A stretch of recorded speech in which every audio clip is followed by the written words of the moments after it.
Welcome back, Webflow creators. Today I am going to show you how to instantly elevate your website's user experience by adding a buttery smooth hover animation to your buttons in Webflow.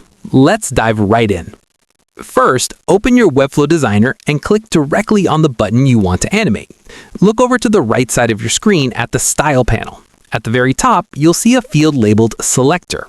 Click the small downward arrow next to your button's class name and select the hover state from the drop-down menu. This tells Webflow that any styling changes you make right now will only appear when a user rests their mouse over the button.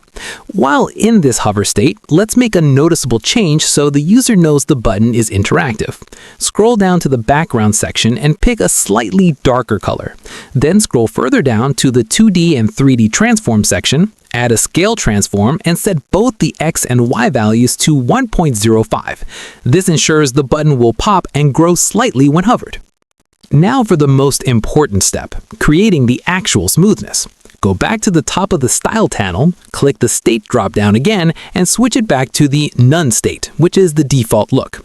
Scroll all the way down to the Effects section and click the plus icon next to Transitions. Click the Property drop-down and select All Properties. Change the duration to 300 milliseconds and set the easing method to Ease. Applying the transition to the None state is the secret trick, as it ensures the animation is perfectly smooth both when your mouse enters the button and when your mouse leaves the button.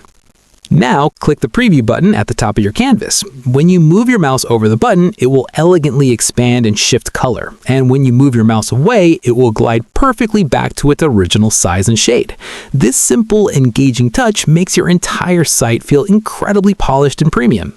If this quick tip helped you out, hit that like button and subscribe for more fast and actionable Webflow tutorials.